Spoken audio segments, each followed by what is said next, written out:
on that foreign show. We'll be seeing you, we'll be seeing you every Friday here at TFS, that foreign show.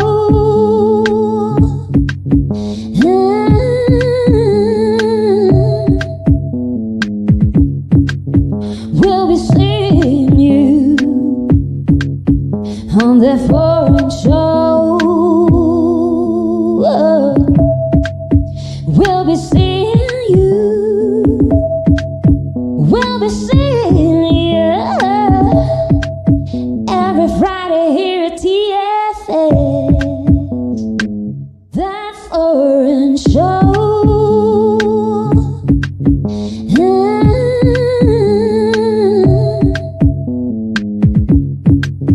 We'll be seeing you on that foreign show.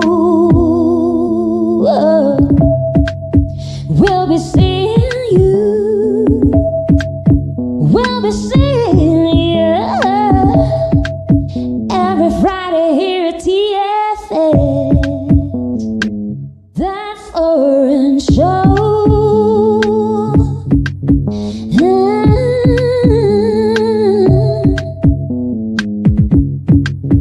We'll be seeing you on that foreign show. We'll be seeing you, we'll be seeing you every Friday here at TFS, that foreign show.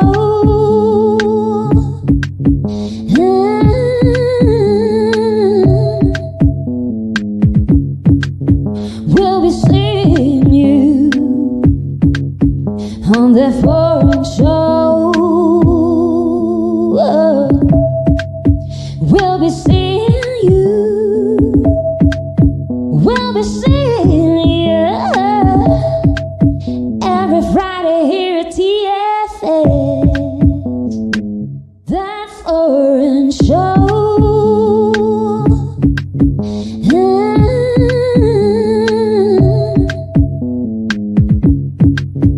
We'll be seeing you on that foreign show. We'll be seeing you, we'll be seeing you every Friday here at TFS, that foreign show.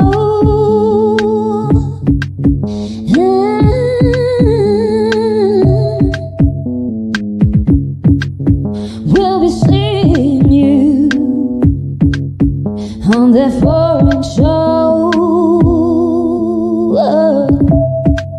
We'll be seeing you, we'll be seeing you every Friday here at TFS, that foreign show, that foreign show.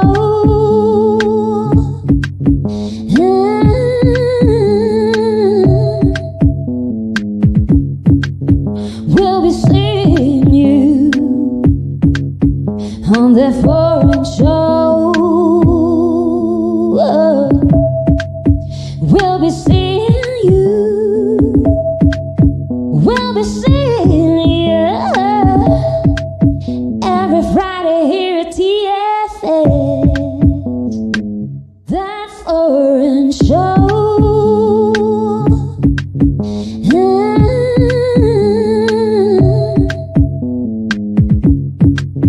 We'll be seeing you on that foreign show.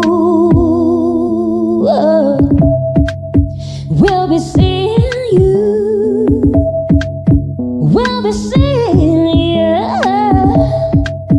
every Friday here at TFS, that foreign show.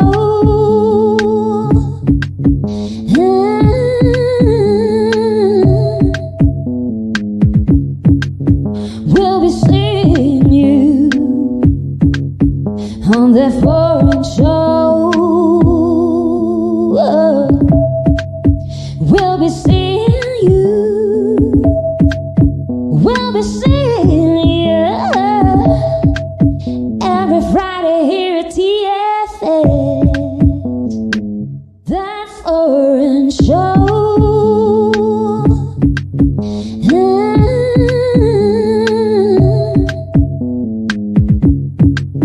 We'll be seeing you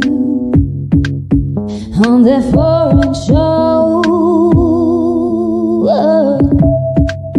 We'll be seeing you.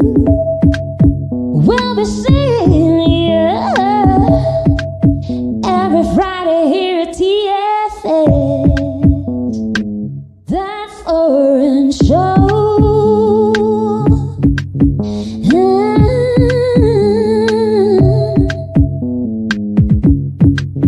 We'll be seeing you on that foreign show. We'll be seeing you. We'll be seeing you every Friday here at TFS. That foreign show.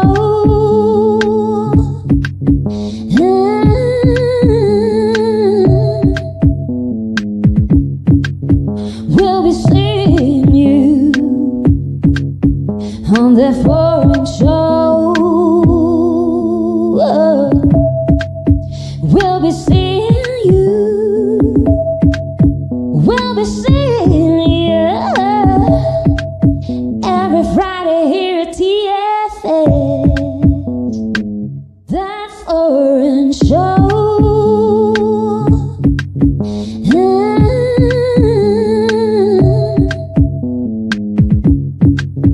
We'll be seeing you on that foreign show. We'll be seeing you. We'll be seeing you every Friday here at TFS. That foreign show. That foreign show.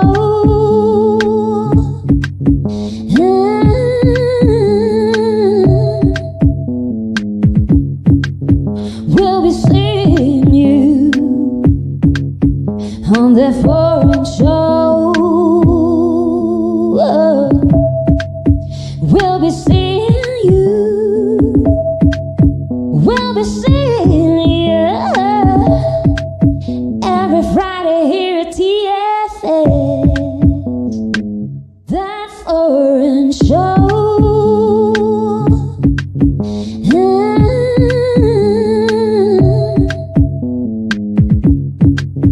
We'll be seeing you on that foreign show. We'll be seeing you. We'll be seeing you every Friday here at TFS. That foreign show.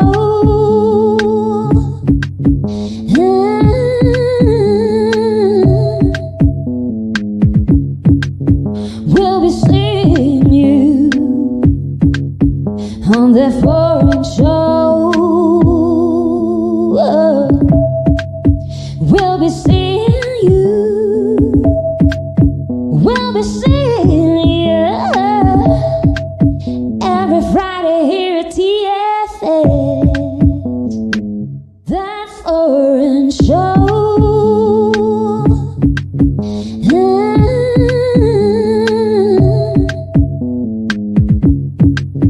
We'll be seeing you on that foreign show. We'll be seeing you.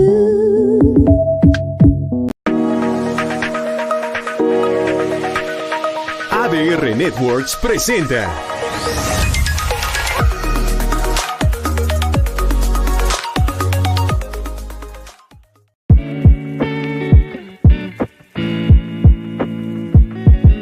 Las opiniones expresadas en este programa son responsabilidad exclusiva de quienes las emiten y no representan necesariamente el pensamiento o alguna posición oficial de este medio de comunicación.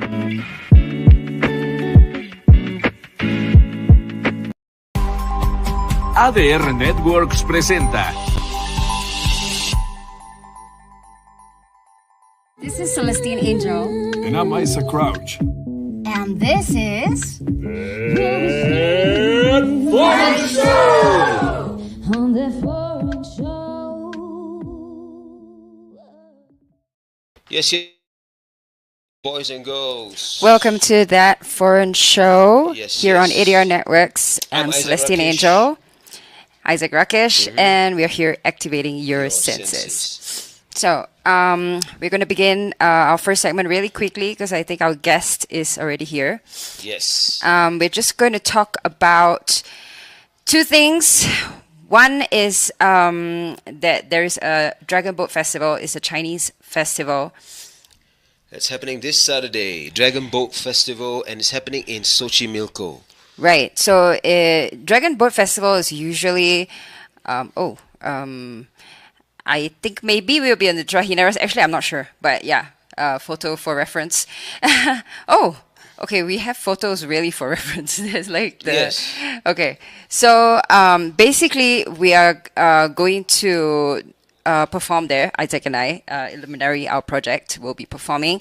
I'll do like a few Chinese songs before the Chinese embassy. The ambassador, I think he's going to make a speech, and the whole thing would be like the opening of the event. And we're gonna do a short set just before, and then later we'll do our main set. So we have them being the guests of honor at this event, and yes, they're gonna say some words, right? And then we will actually begin the event. Now, Yes. for those of you who are unfamiliar with Xochimilco or the Trajineras, those boats, right, is actually what it's the main attraction of Xochimilco, right? Yeah, I think most foreigners would know about it and maybe would like to visit. This is a good time because, there's a lot of things going on. Yeah. It's a festival. There will be lion dance, dragon dance, us performing, of course. And like usually a Dragon Boat Festival is like you have the dragon boats racing and all that. I'm not sure exactly whether that would be the case, but definitely there's going to be a parade with the team that is organizing this event. Because Yes. it's actually from one of our guests. His name is Eric. He's like the president of quite a few of these Chinese associations. So he's organizing. He's part of the the organizers for this event, and yeah, it should be really fun. If you remember, we had him on one of our previous episodes, a couple actually, and Yeah. we talked about his lion dance activities here in Mexico, and also the stuff that he's been doing overseas, and not to mention his links with the the Kung Fu martial arts schools here, the Choi Li Fat, right? Right, and this event, as mentioned earlier, the Chinese embassy will be there, so it's also co-organized by them. Yes. Yeah, it's the first Dragon Boat Festival in Mexico City, so yeah, it'll be interesting. So come down, So come join on us. down, one and all right? Come on down, Xochimilco. You get your. It's kind of like party vibes. That's what usually happens on the boats. People you get your drinks. You get into a party vibe, and you go around the whole place. And it's just fun. So come on down. Right. Okay, so now we jump really quickly to our next thing. Yes. Which is the dance class, the K-pop dance class by a friend. He's really good. I mean, I know he's good in hip-hop. Yes, we have I seen him think K-pop live. is pretty much like hip-hop, Yeah. just with Korean It is, music. yeah. Yeah. I mean, the moves are like kind of on the same palette and stuff, right? Yeah. It's like hip hop. That's what I think. So I'm interested to go because actually I don't really listen to Korean songs. Yeah. So basically, his classes, I just want to let you know, is Fridays. in the evenings and Saturday, Sundays in the morning. So we are going this Sunday. We're going to go for his classes 1.5 hours. So his prices are like super accessible. Yeah, It's very like reasonable. Yes. 3 classes per week at only 1,000 a month. This is like so cheap. And if you just want like a one-off class, it's 130 pesos. That's like honestly 1.5 hours, and plus he's so serious. He wants to do like his classes for making people ready to do competitions. And yeah, and like honestly, we love Alec. He's also another guest. He's like a really serious artist. Yes, and he takes his art really seriously. And as Celestine mentioned, he's trying to. I mean, it's not just like a casual class thing that he's trying to do, right? He's trying to prepare a group of people who want to compete in dance, right? Yeah, I mean, I guess it's like he wants people to improve and be really like proficient in dancing basically. Yeah. And he's also a tattoo artist, and he's like a really pure artist, like straight up like drawing and everything. And he's also like designs fashions, like he puts his prints, his paintings all on fabric, and basically he's an all-round artist. All-round artist for sure. I mean, his tattoo designs are also really dope, you know. And so, if you are looking to get into dance, check him out. Check this lesson. Check this class out. K-pop. All right, so Yes. today we have Win with us. And Win is he's American, but like originally from the Philippines. And yeah, we're very excited to talk to him. And we're gonna get So- into life in Mexico, all right? Simplicity meeting adventure, all right? And we're gonna talk about some of these things that Mexico brings, you know, vibrant landscape, ancient ruins, natural wonders, as well as life, you know, and how these things kind of combine with living here. So we're gonna explore all of these things right about now. Hey, brother. Hi, Win. How are you? Hey, good. How are you guys doing? We are great. We are great. Welcome to the show. Can you hear us nice and good? Yes. Yes. Can you hear me? Perfect. Yes. Yeah. Perfect. Where are you? You told me you're outside. You look like you're in some kind of hut. Like Yeah. like like you made it yourself and you put it over you or something. So I'm actually in Chicago visiting my niece. It's her birthday this weekend. And I'm in her like tent bed. She lives she lives in a 1 bedroom with my sister, and the quietest place I could find is her tent bed thing. So I have like stuff here hanging out with like a bunch of her stuffed animals. So cute. Oh my god. So they put you outside. Yeah. Well, outside. So in Chicago, it's cicadas. So the cicadas are out, and it's super loud. Alright. There's the largest group of cicadas are out right now in Chicago, and Oh, wow. it's way too loud outside. So Right. We can't hear anything. So Yeah, that's okay, good. perfect. Yeah. Yeah, that's why I decided Yeah, to come we're in. here. So yeah, I'm in her bedroom right now. Right. So at night when it's time to sleep, you know the whole circadian rhythm thing. Are they also asleep? Those insects? Good question. They're less quiet, but they're still kind of loud. During the day though, it's wild how loud it is. My watch is going off. You know when your watch says it's too loud decibels. Like it was telling me that Wow. just being outside is too loud because of the cicadas. It's insane. Interesting. Very interesting. Okay, let's just jump right in. Like, Yeah. can you tell us about your background? What Yeah. was it like growing up in a U.S. military base? I mean, okay. So let the audience know that's what he told us. That Yes. like he grew up in a U.S. military base in Philippines. So that's super interesting. Okay, Please tell can us you about tell that. us a bit about that? Absolutely. So I was born in 1980 in the Philippines. I was born in Zambales, which is in the main island of Luzon in the Philippines, so about 3 or 4 hours outside of Manila. My dad at the time was U.S. Navy. He joined the Navy when he was 17. So I was born a few years after he had joined. I grew up next to the base. So Subic Bay is 3 hours outside of Manila, like I said. And then my dad's hometown, which is Olongapo, San Marcelino, which is like maybe an hour west of Subic, which is the naval base in the Philippines. So Subic was taken over. If want to refresh anyone's history about the Spanish-American War. When the America and Spain were in war around the 1900s, the U.S. took over the Subic from the Spaniards in 1901, from 1900s, something like that, and then the U.S. stayed on that base in Subic until 1990 when they gave it back to the Philippines. Oh wow. So that's where Okay. I was. Yeah. That's really interesting. So they occupied that thing for like all the way 90 over For 90 years. years. Yeah. For 90 years, the U.S. was there. Yeah. And and then I lived in the Philippines for about a year and a half, 2 years, until my brother was born, and then we moved to the naval base in Memphis, Tennessee. So I spent a lot of my childhood in Memphis.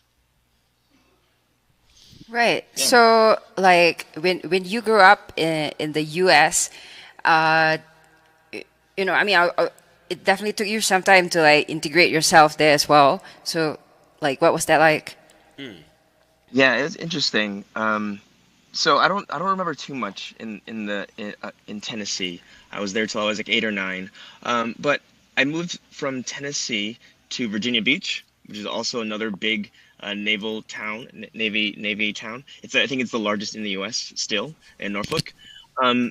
There, you know, I grew up American, very much so, but it was also didn't feel like really a part of the American conversation, right? I think when I was meeting friends and getting through my childhood, a lot of the people around me, I think, especially around that time, didn't know a lot of Asians.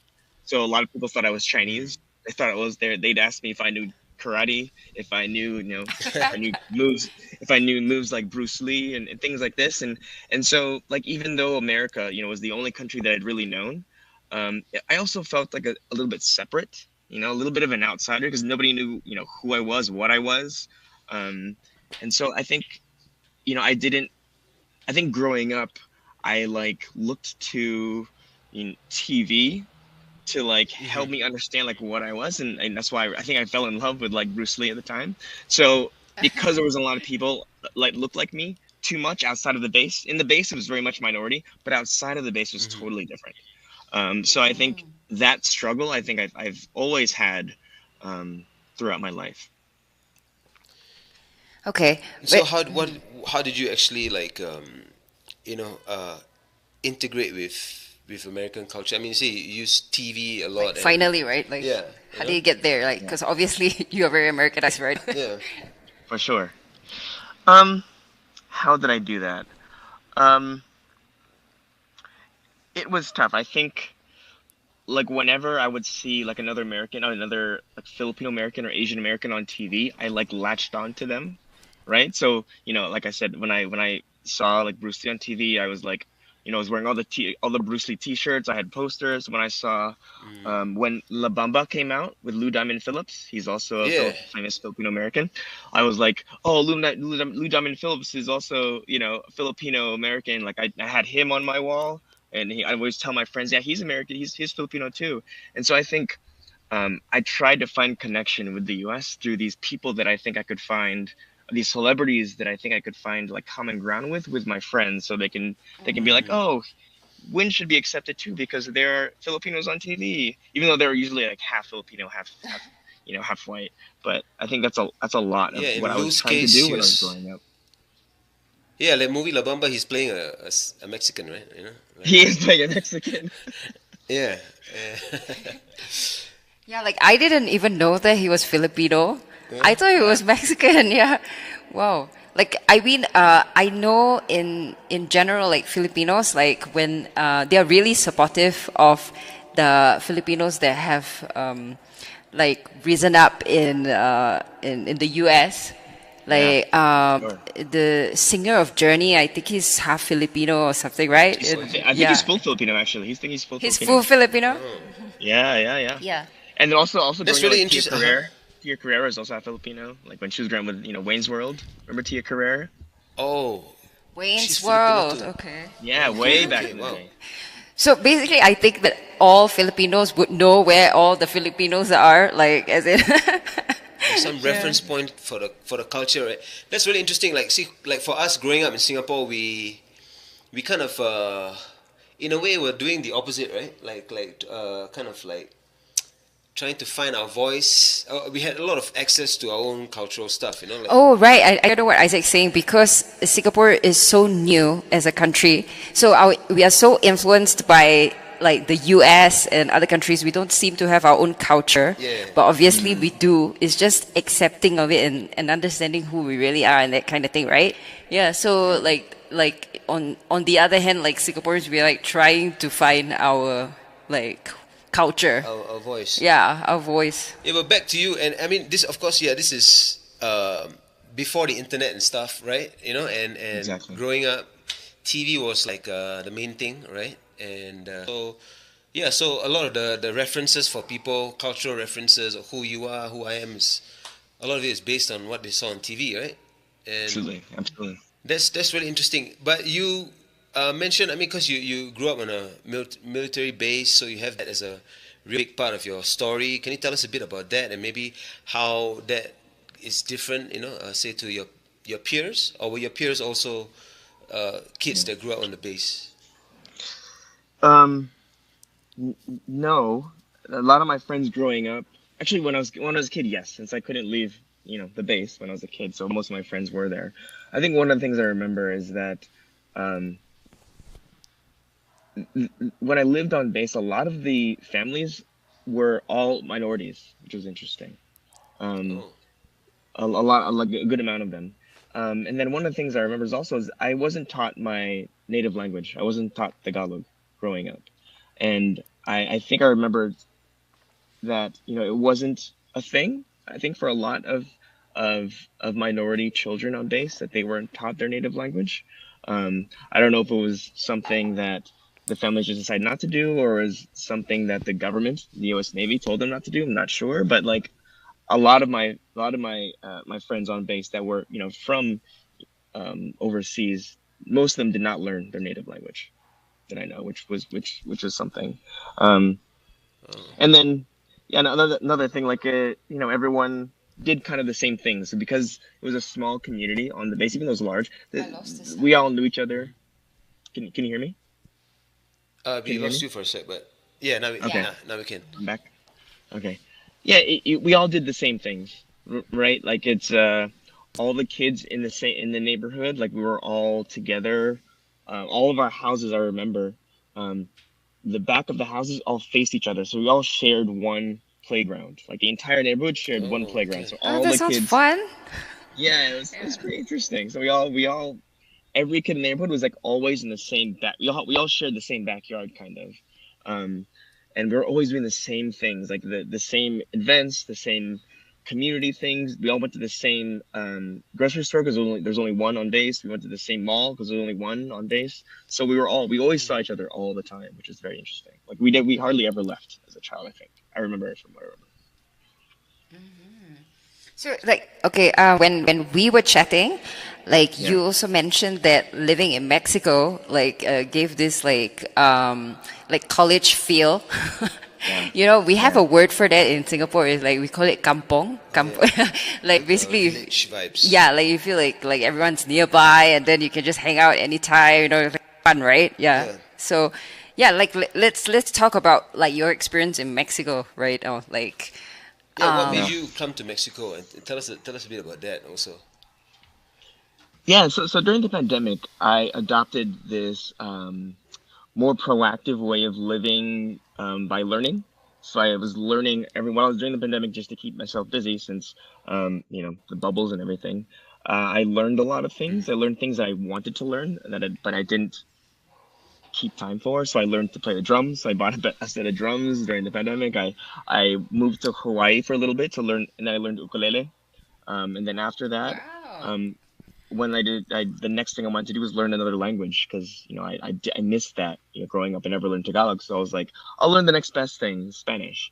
So I decided, should I move to Mexico City? Should I move to Medellin, or should I move to Buenos Aires? So I decided to go to Mexico City first to learn Spanish, and then eventually I was supposed to go to the other cities to check those out. But as soon as I came to Mexico City, I did like an immersive Spanish workshop. I fell in love and I never left. So I actually never went to Medellin and Buenos Aires to check out the cities. I just ended Oh, up staying in okay. Mexico City. Yeah. Yeah, no, and we totally get you because we also just decided to stay here. Like, it's Yeah. just like we feel good here. Life is like Yeah. a happy one. Yeah, yeah, and Yeah. yeah, and that's how you feel too, right? You feel happy, and I mean Absolutely. the topic of our episode is simplicity and adventure. Yeah. So But let me ask you this. You mentioned during the pandemic, you decided to kind of just like, take a moment and kind of get into stuff that you wanted to, like self-learning kind of things, right? Correct. Yeah. What were you doing before the pandemic? Like, maybe you can tell us a bit about that and how, and did that change a lot? Or were you always doing this Yeah. kind of self-learning kind of thing? New for you? Yeah. Um, I've always been curious. Especially as a technologist, I was an engineer. I'm still an engineer, but during the pandemic, I was leading a bunch of engineering teams at a startup I was at. But most of my time was spent doing that, like mostly focusing on engineering, mentoring the engineers on my team, and anything that was related to that. I was kind of focusing on learning different things on how to be a manager. I was a new engineering manager at the time, so I was learning about that stuff. As far as outside of engineering and outside of things that I could apply to work, I was not really focusing on at all, because it just kind of took over a lot of my life, especially being in the Bay Area. That's where I was before I moved to Mexico City. Like it's the Bay Area, San Francisco in general, is very much like it's like a technology hub. It's a startup hub, and I felt like if I was going to be there, I should just go all in and be a part of um, um, that world, the startup world. And so a lot of my life was that. So not really. Yeah. right, and you mentioned to me that like because I think it like this company that you mentioned to me that you got laid off, it's Yeah. like a really cool concept actually because like he was working for Masterclass, Masterclass, yeah. yeah. Yes, I was gonna yeah. Can you tell us a bit about that? And I mean, cause it's a really interesting company. Yeah. And the whole concept. I mean, when it came out, it's like wow, you get to learn stuff from The from experts the in the experts, from fields, the yeah. people who are really doing it. And can you tell us a bit about that? And also, I just want to ask you a bit about the culture in San Francisco. About why or how is it like in your opinion, right? Like, cause a lot of tech companies are kind of based there and stuff. Like, what is it? Is it something in the water that Yeah. what is Yeah. it that's kind of like inspiring companies to learn from each other or something? In the water. Yeah. Yeah. Yeah. Something in the water. Um, so uh, I started Masterclass in 2017, around there, and then got laid off in 2021. So I've been in the company for 5 years, and I started when the company was pretty small, maybe around 20, 30 people, but no more than that. So I'd helped build a lot of the engineering team, and at the time, I think, especially from like 2008 all the way up until 2020, 2021, I think I felt, and I think a lot of engineers, especially in the Bay Area, felt we were almost invincible. We were like, we can get any job we want, and blah blah blah. We're on top of the world. But then when I got laid off in 2021, and like a lot of my other friends were as well, we were like, holy crap, holy shit! Like, can I cuss in this? Oh, sorry, Yeah, no problem. but holy, Yeah. okay. I was like, I spent 5 years like building this thing, building this team, building these products, and all of a sudden I don't have that anymore, and it wasn't up to me. So I was like, sh- should I be focusing on this? Like all my energy on this thing that can be taken away at any Went off time? again. Oh, Sorry, can you hello. repeat your last sentence that kind of got cut? Yeah. But Sorry, should I take these off, or should I use my I think we're laptop good. If it instead? happens again, maybe we change. Yeah. Okay. So basically, after I got laid off, and I think a lot of my friends got laid off, I think a lot of us were like, okay,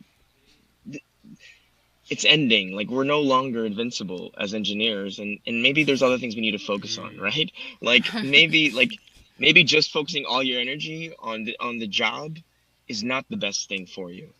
And that's when I made the realization, like, I should focus on what I actually want to do with my life, what I want to be, like who I want to be outside of technology, who I want to be outside of making money for another company. And I think that's when I was like, I want to learn a bunch of things. That's who I've been, and that's what I forgot when I was spending a lot of time on the work. Right. I mean, I also like, I mean, when you told me about the tech industry, things are changing. That was the first time I heard about it. And then yesterday I was talking to this girl, and her boyfriend is also in tech, and he's very worried about not being able to get like a job. And specifically, he wanted a remote one. Yeah. So I mean, like, what is going on with the tech industry? Like, could you just tell us a little Especially bit right now. I since mean, you're in like, it? Yeah. right, like we hear there's a lot of layoffs being happen. I mean, layoffs. A lot of companies are shutting down or something like that. Right? I don't think the companies are shutting down. I think the companies are now realizing that um, they're also not immune to the changes of the world. I think before, I think this is what I've done a little bit of research, but not too much. That investors, stakeholders cared a lot about mostly about growth. So as long as companies were growing in numbers, they're making the revenue. That's what people cared about back then. And I think now the sentiment is changing, where investors and shareholders want to see profits, right? And I think the easiest way for a lot of companies, this is my feeling anyway, the easiest way for companies to do that is to lay off people, is to cut costs, because um, during the pandemic, especially, a lot of companies were flush with cash, so they were just hiring a bunch of people. Hiring went through the roof. My company, and specifically, we went from 200 people to 700 during the pandemic, which is insane Wow. growth in a year and a half. And so, like, it made sense. If you want to cut costs, like, get rid of the people. And I think that's what's happening right now. Okay, so Right. the companies are more like they kind of changing the way that they were doing things in a way, right? Yeah, But and then a during the lot of pandemic, so during good. the pandemic, they started to hire more people. Yeah, yeah, a ton of people, Okay. because people are at home. They didn't know what to do, so they were spending their money on, like, online things, right? And most of tech is online based. Um, and then when it comes to laying off, and when it comes to tech in general, like, companies, I feel like, are a lot.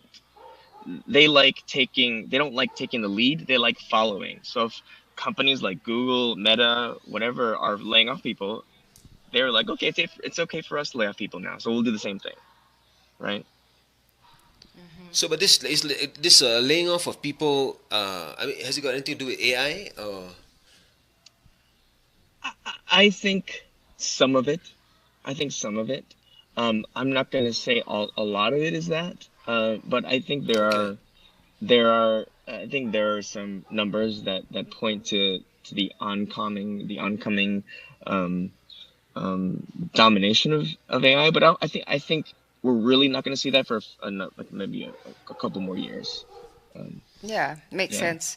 So, so basically, like with all the changes, you decided to, like to change your lifestyle and see what you really would like to do and what makes you happy. And so that's why you decided to come to Mexico as well.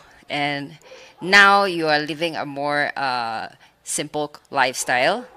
Can we hmm talk about that? And Yeah. yeah, how has living here helped you to embrace that?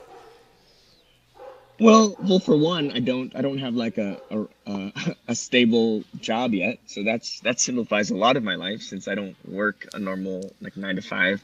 Right now, I'm kind of Okay. taking yeah. Right now, I'm a freelancer, so I take on gigs whenever they come. As an engineer.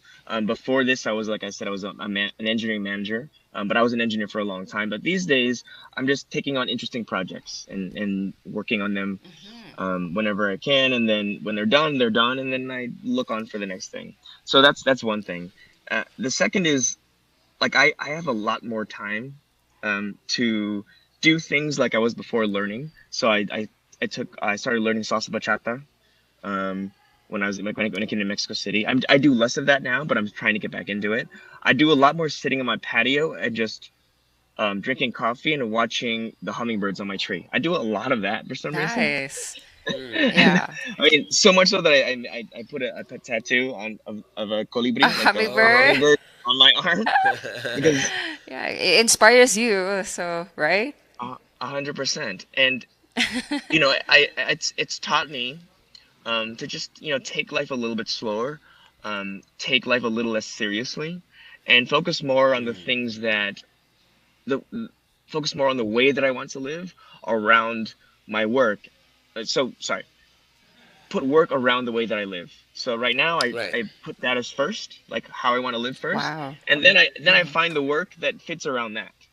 So that's kind of like a total like 180 on how I lived before, where it was like, let me find the job first, and then let me see where my life Yes. can fit, right? That's Yes. beautiful, Wow. man. Yeah. Exactly. Yeah. So in a sense, it's not really taking life less seriously, right? It's more of like what you deem serious is kind of changing, right? In a Exactly, way. exactly.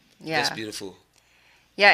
And so because of that, you do feel your like that your happiness level rising, right? Like you're putting yourself first, and yeah, and like it's so funny that Mexico is a big city, Hmm. but people here are really and it's fast paced, but like people here are really focused on being present. Yeah. It's not like the 5 year, 10 year plan thing like that every other country is so Yeah. Yeah. ambitiously going for. Like here, you can go for your goals, but also focus on you, Focus right? on you.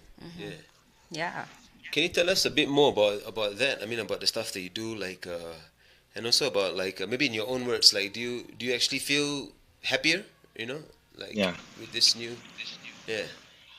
absolutely. I feel a lot less. I didn't know how stressed I was until that changed here in Mexico City. Like how much just being able to wake up without an alarm clock, like felt how good that felt.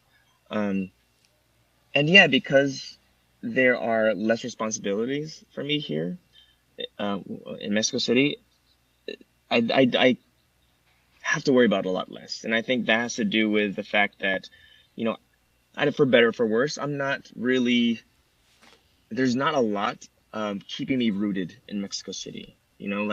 Like in the US where I have a lot of family, a lot of old friends, I have like, taxes I pay there. Mexico City is almost like was a blank canvas when I moved here because I can kind of build the life that I wanted. And so a lot of the things that I didn't want in my life, I kind of just, you know, didn't didn't pursue, right? Like um and so I had to like it's almost like when you lose your phone and you get a new phone and you have to like Uh-huh. reinstall all the apps. Like when I moved to Mexico City, it was like getting a new phone and being like, okay, these are the things that I don't want in my life anymore, like the types of friends and the types of experiences. Mm. I don't need that in my life anymore, so I'm just not going to do them because I don't. There's nothing pulling me to do them. So I could start all over again, and I think that helped simplify a lot. Well, that's a great analogy, no? Yeah, because Yeah, you're starting from scratch, so it's yeah, like you're Marie Kondoing all yeah, your Your stuff. exactly. life, yeah. Yeah. So I bet there must be some things or some apps, that you didn't know The tech guy. you could do without, right? Exactly. And plus, when I And first moved here, I was moving a bunch. I was moving every month to a different part of the city, so I couldn't have a lot of stuff. I came here with only one suitcase, so like that had to I had to use that one suitcase for at least 6 months here when I was moving around a bunch, trying to find out where in the city I wanted to live. Yeah, and that's part of the like the whole lifestyle change. You minimalize your entire life into one suitcase and Uh, manage around it, and your mind is more relaxed, and yes, you don't and have to. Yeah. also brings to mind. Let me ask you this: like, do you find mhm. this simplicity or this process is kind of make you a better engineer, or when you do your projects or when you are working, how's that different for you? Does it make me a better engineer? I guess so. Um, because I have less things to worry about, like it allows me the time to focus on things. So like, because I'm not pulled in so many different directions with so many different friends. Like I have a small group of friends, but tight group of friends in Mexico City. I don't have like the built-in huge network that I had in the Bay Area because I was living there for 14 years and I was, trying to do everything there. I had all these friends that I had to say no to, or like I felt bad saying no to because, I was getting invited to all these things. But here in Mexico City, like I don't have that. Like I kept my circle very small so that like I almost have to like force myself to go out and meet them because um, I can decide what to do with my time. Where I felt like my time was the one ruling me when I was in Oh, San Francisco. can't hear him again. Right. You can? Should I? Okay. Yeah. Can you say something? You cut Yeah, can you hear out me? and back in again. Yeah. Yes. Can I? I don't know what keeps happening. Yeah. You Should I want to take this switch off? your? I can. Yeah. I can. Why I don't can you just try that? use my. Yeah. Yes. Can you hear us? I think your mic is muted. Oh, Is yeah. this better? Okay. Okay. Yes. Yes, That's it's better. fine. Okay. Okay.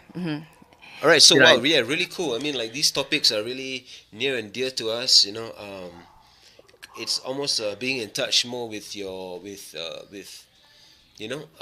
yourself. Yeah. I was going to use the word spirituality, but Mhm. that's we don't even need to take it that far. It's just kind of just like getting to know yourself again, right? Like Yeah. and putting yours first, and then building whatever else is important to you around that, Right. right?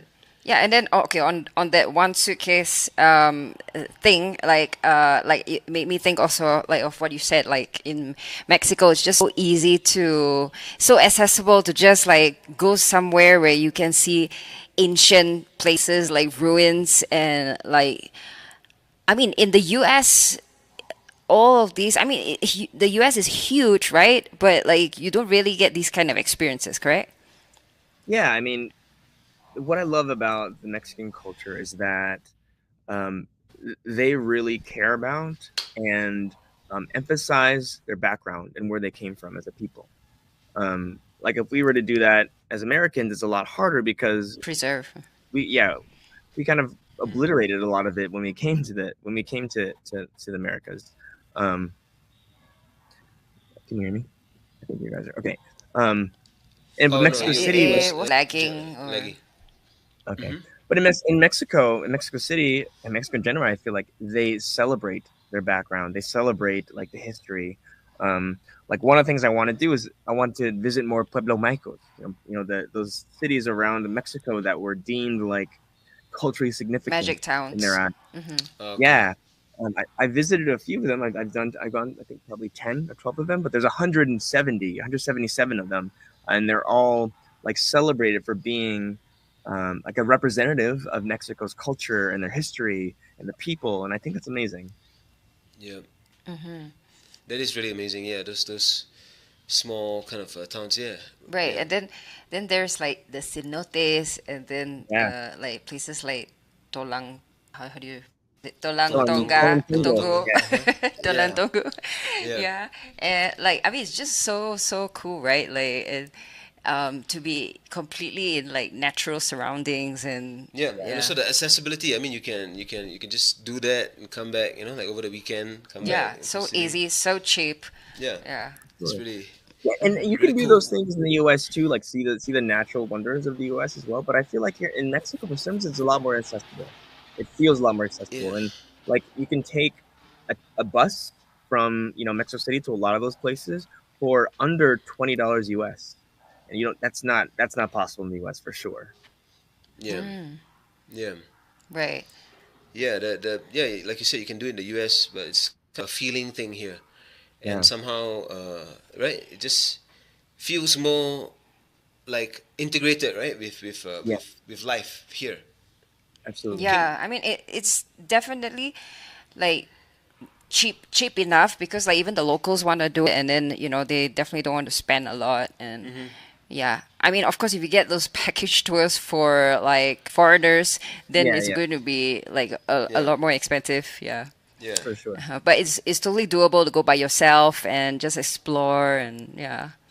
So what else do Absolutely. you do here, like, or that you like to do? In terms of Yeah. adventure, Yeah, in terms of adventure or Adventure. just daily life.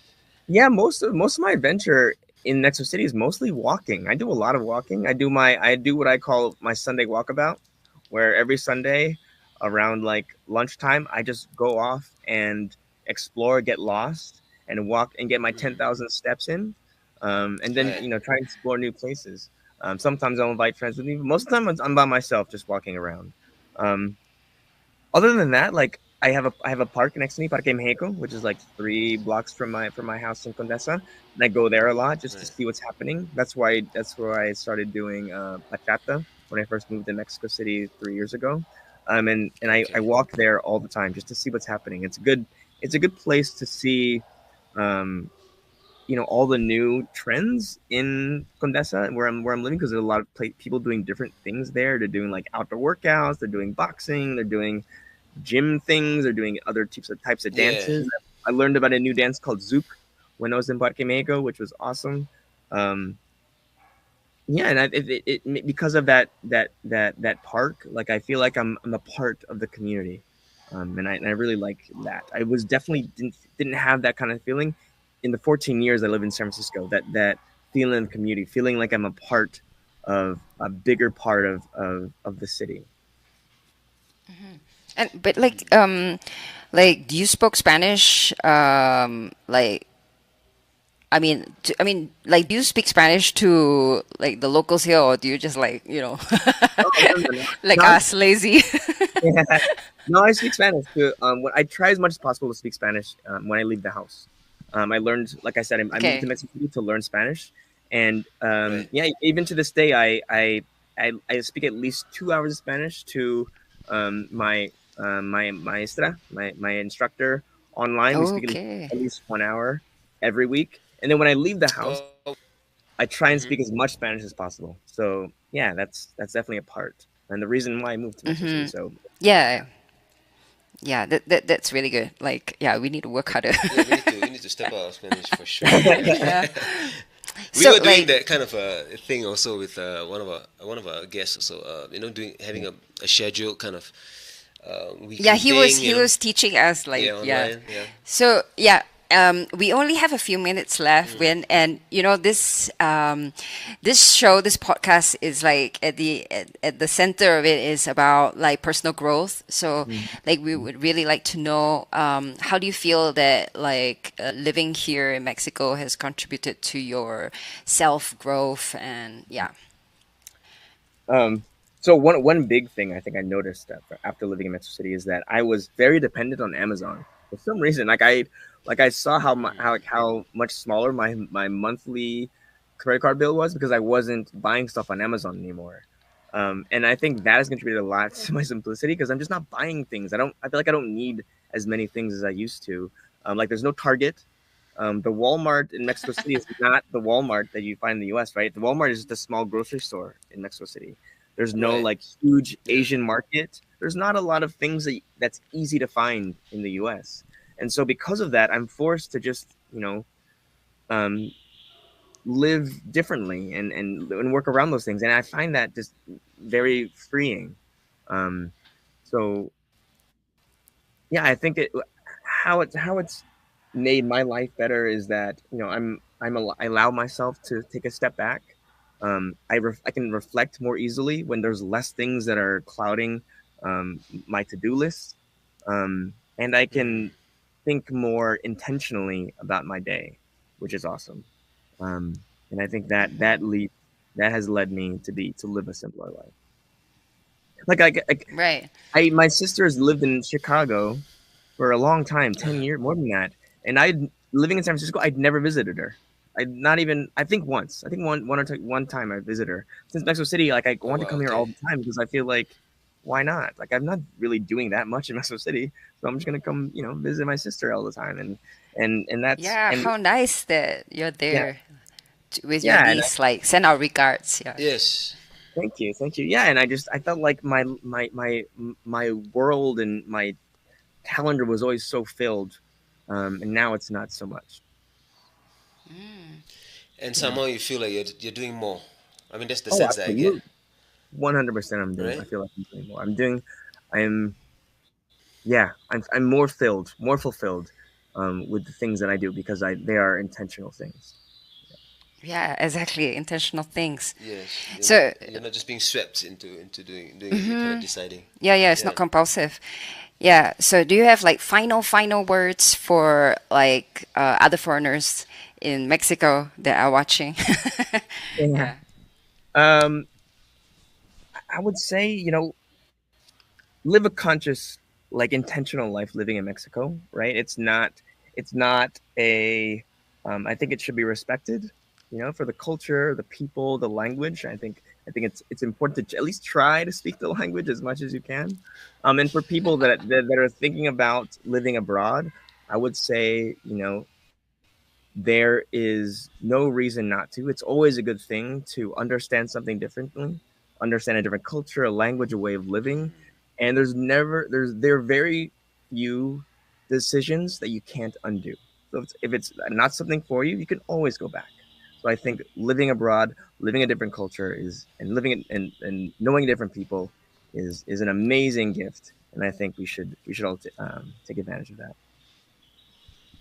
Nice. Okay, thank you so much, Vin. Like we really enjoyed Yes. like this conversation. I think you're a really cool dude. And so I'm Celestine Angel. I'm Isaac Rakesh. It was a real pleasure talking to you, and yeah, the stuff all the points that you talk about, it just if there was more time, like, or maybe sometime in the future, and get you back on for the next season, and maybe we can talk a bit more about your growths and stuff. But yes, these things are really inspiring for us over here on that forum show. Well, I'm Isaac Rakesh And we are here on ADR Networks. with Wayne signing out. Exciting out. Activating your Catch you senses. soon. The Thank you to all who joined us here on That Foreign Show. It's been awesome. I'm Celestine Angel. And I'm Isaac Crouch, and we'll see you next Friday. Have a great weekend, y'all.